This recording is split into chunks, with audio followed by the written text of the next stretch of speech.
Welcome to this podcast on the Second Sikh War. This is a critical event in the history of India and an important topic for various competitive exams. In 1848-49, British Indian forces were once again at war with the Sikh Empire. The campaign that raged across the Punjab eventually led to the region's full annexation by the British and the removal of one of the last Indian powers able to challenge British control of the subcontinent. Anger. Following the First Sikh War, 1845-46, the British East India Company had appointed a resident at Lahore, Sir Henry Lawrence, to control the Sikh royal court and influence policy. To this end, Lawrence exiled Maharani Jind Kaur, the mother of the child ruler Maharaja Dulip Singh, who had sought to regain some of her former influence as regent. This act caused much resentment. Likewise, many Sikh nobles and generals known as Sardars were angry at having their powers restricted as the British sought to control affairs in their regions. Some felt offended by having to obey comparatively junior British officers and administrators, most of whom were proteges of Lawrence. Within the Khalsa, that is the Sikh Army, there were still many who believed they had been betrayed rather than defeated in the First Sikh War. These soldiers also resented being used to maintain order and implement policies on behalf of Lawrence and the British. The Revolt at Multan. Diwan Mulraj Chopra was governor of Multan, a Sikh city around 200 miles or 320 kilometers southwest of Lahore that had fallen under British rule after the First Sikh War. In a dispute over taxation, the British ordered that he be replaced by Sardar Khan Singh and Lieutenant Patrick Vance Agnew, a British political agent. However, when Agnew arrived at Multan in April 1848, he and his associate Lieutenant William Anderson were murdered by an angry mob. It is unlikely that Mulraj ordered their deaths, but he was forced into open rebellion because of them. Agnew's corpse was decapitated and his head returned to the British. These murders sparked widespread rebellion and triggered the Second Sikh War, 1848-1849. Large number of Sikh soldiers deserted those regiments of the Khalsa which were nominally loyal to the British-controlled royal court. They soon joined Mulraj and the rebellious Sardars. Local initiative. At the time of the Multan revolt, the British had few troops in the Punjab. They had even reduced the size of the Bengal army after the First Sikh War in order to cut costs, so there was a shortage of available men. Keen to prevent rebellion spreading rapidly to the whole of the region and having no senior officer to consult, Lieutenant Herbert Edwardes, the political officer in Bannu, took the initiative. He raised a body of Pathan irregulars and on 18th June 1848, along with a force of loyal Sikh troops, defeated an army of Mulraj's supporters at Kineri. On 3rd July, with reinforcements from his neighbouring political officer Lieutenant Edward Leck, and with troops sent by the Nawab of Bahawalpur from south of Multan, he defeated the rebels again at Sadusam, forcing them to retreat to Multan fort. Meanwhile, the Governor-General of India, Lord Dalhousie, and General Sir Hugh Gow, Commander-in-Chief India, were organizing their troops for a major campaign in the Punjab. However, they decided to delay this until November 1848, when the hot weather and monsoon seasons would be over. Until then, the troops available in the Punjab would have to act alone. The Siege of Multan. In August, a hastily gathered British force under General William Wish marched to join Edwardes at Multan. Wish's force included supposedly reliable troops from the Khalsa, led by Sher Singh Atariwala. But these rebelled in September, forcing Wish and Edwardes to raise the siege. Sher Singh then marched his men several miles north and began fortifying the crossing on the river Chenab in preparation for a possible British attack. In November, General Gau and Dalhousie's reinforcements started to arrive along with new supplies, some coming by sea and river transport up the rivers Indus and Chenab. This included 150 artillery pieces, some of which were heavy siege guns. Besieging Multan once again, Wish used these to blast breaches in the walls. On 27 December, the British attacked. Multan was finally secured by 22 January 1849 after weeks of heavy fighting. Mulraj surrendered following negotiations directed by Edwardes. He was spared execution but sentenced to life imprisonment. Afterwards, Wish marched his army north, later linking up with General Gau for the decisive Battle of Gujarat in February. Ramnagar. Just as Wish's Siege of Multan was recommencing, another battle was being fought at Ramnagar on the river Chenab on 22 November 1848. The British troops were led by General Gau, who had finally advanced into the Punjab. The Sikhs were commanded by Sardar Sher Singh, whose troops had established strong positions on both sides of the main river crossing. At dawn, General Gau ordered a force of cavalry and horse artillery, with a single infantry brigade, straight into the attack. Although the river was fairly narrow, the wide bed it occupied during the monsoon season consisted of soft sand. The 3rd Light Dragoons and 8th Bengal Light Cavalry drove some of the Sikhs back across the river from their positions on the east bank, but they then came under heavy fire from cleverly concealed artillery and struggled to withdraw through the soft ground. The Sikh cavalry then advanced across the river to attack them.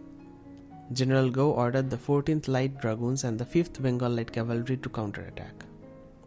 After driving back the Sikh horsemen, they too were wrecked with artillery fire, sustaining heavy losses before a general retreat was sounded. Morale. Although forced to withdraw from the eastern bank of the Chenab, the Sikhs regarded Ramnagar as a victory, which boosted their morale. General Gau forced his way across the river a few weeks later and outflanked the Sikhs defending the fords, but he then paused to await further infantry reinforcements. The Sikhs were then able to withdraw in good order. Dalhousie also ordered General Gau to halt operations while waiting for Multan to fall. The frontier areas. On the outbreak of unrest, the Afghans and several tribal leaders in the Sikh-controlled northwest frontier also took up arms against the British. Several fought with Chattar Singh Atariwala, the Sardar of Peshawar, and Sher Singh's father. The Afghans hoped to regain their old province of Peshawar in return for aiding the rebel Sikhs. In June 1848, Captain John Nicholson, commanding locally raised Muslim irregular cavalry, seized the vital fort of Attock on the river Indus from its Sikh garrison. While they were still unprepared, Nicholson then linked up with Lieutenant James Abbott's local Hazara levies to capture the passes in the Margala Hills, which separated Hazara from the Punjab to the south. This temporarily kept many of Chattar Singh's troops bottled up in Hazara. Nevertheless, enough Afghans eventually joined the fray to convince the Muslim troops installed by Nicholson to Attock to change sides. This allowed Chattar Singh to move out of Hazara and march west and then south in order to join with Sher Singh's army in the central Punjab. Chilianwala.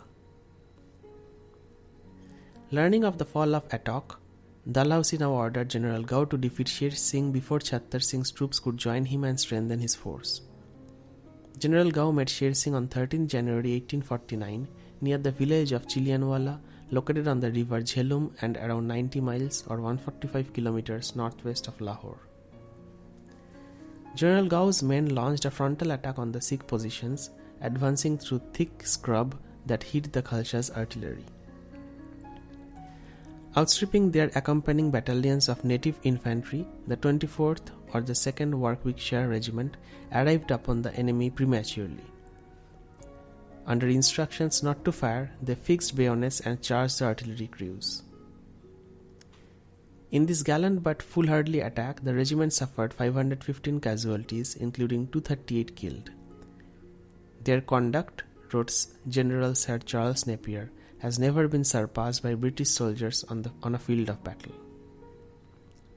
However, the actions of the elderly and infirm Lieutenant Colonel Alexander Pope, commanding the 2nd Cavalry Brigade, merited less praise. After difficulties in organizing his cavalry to face the right direction, Pope gave an indistinct instruction which was interpreted as ordering a retreat. Luckily, the brigade's flight was halted just in time by an army chaplain. Our loss has been severe, and the mismanagement very disgraceful. Yet it will be called a victory and lauded accordingly. The senior officers are not able to stand the wear and tear of Indian service. They became still more worn in mind than in body. All elasticity is gone, all energy and enterprise worn out. They became, after a fortnight's campaign, a burden to themselves, an annoyance to those under them, and a terror to everyone but the enemy, said Lieutenant William Hudson on January 1848. Was it a victory? The Sikh army failed to drive home its initial advantage. After bitter fighting, the British infantry broke the back of the Sikhs' defense and drove them from their trenches. But General Gaw then ordered his infantry to halt and fall back on the village of Chilianwala. The Sikhs withdrew under cover of darkness, taking with them 3 captured British colours. But a large force returned during the night to reclaim 28 of the 40 guns the infantry had fought so hard to take. The Sikhs also killed many of the British wounded who had been left on the battlefield. General Gaw claimed the battle as a victory, despite the fact that Sher Singh was still able to march northwards to join Chhattar Singh. General Gaw's reputation was also sullied by his clumsy tactics, which resulted in 2,300 British casualties, for which he received much criticism. The Sikh Gamble. The combined Sikh forces under Sher Singh and Chhattar Singh was soon running low on supplies, so it now attempted a daring outflanking move against General Gaw. After moving east, intending to cross the Chenab, it then moved south before crossing the river again to attack General Gaw from the rear. When they reached the river, they found it swollen by heavy rains. The few crossable fords were defended by irregular Muslim cavalry led by Lieutenants Harry Lumsden and William Hudson, who were also, like Edwardes and Nicholson, proteges of Sir Henry Lawrence. Thus thwarted, the Sikhs withdrew to Gujarat, about 75 miles or 120 kilometers north of Lahore, where they quickly prepared an entrenched defensive position. Gujarat. The decisive action of the war was fought at Gujarat on 21st February 1849. General Gaw had assembled an army of some 24,000 men, including General Wish's troops fresh from the victory at Multan and, importantly, their heavy guns. General Gaw attacked a Sikh force estimated to be at least 60,000 strong. After an artillery duel lasting some 2.5 hours, many of the Sikh batteries were knocked out. Their hastily erected screens of brushwood were not as effective as the scrubland and jungle which had hidden their artillery from the British view at Chilianwala. With the enemy firepower reduced, General Gaw ordered his infantry forward in a general advance. Although Sikh resistance was fierce, they were eventually forced to give ground, and the retreat soon became a rout. This was followed up by the horse artillery and cavalry. On 14th March, the remnants of the Sikh army surrendered at Rawalpindi. Following the Sikhs' decisive defeat, their remaining Afghan and frontier tribe allies retreated from the Punjab, Peshawar and Attock Fort. The aftermath of the war.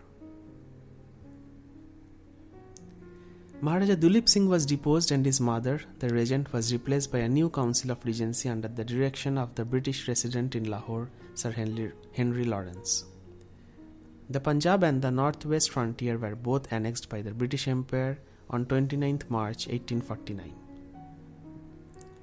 The British government became the guardian of the young Maharaja, who eventually went into exile in Britain in 1854.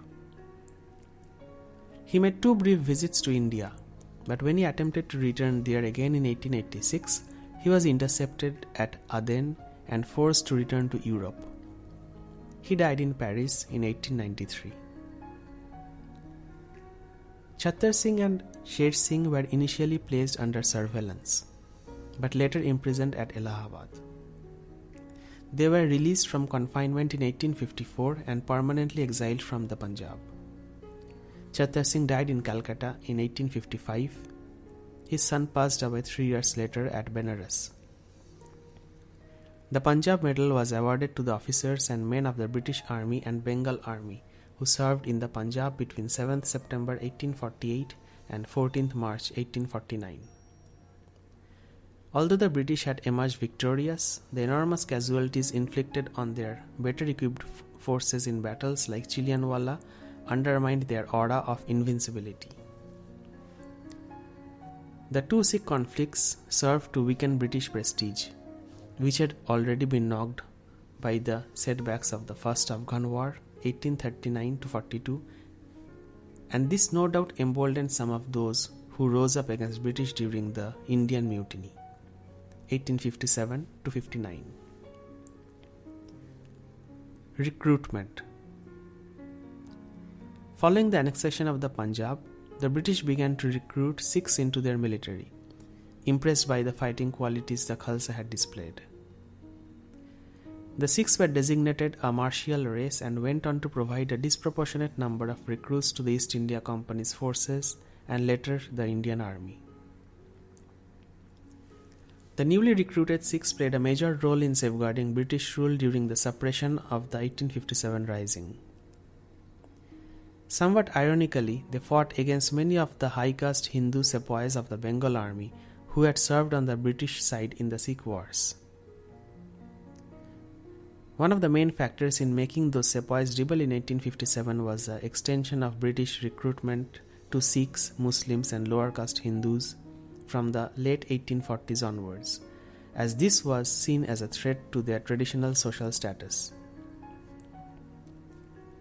Thank you very much for listening regarding the Second Sikh War, an important topic for Indian history.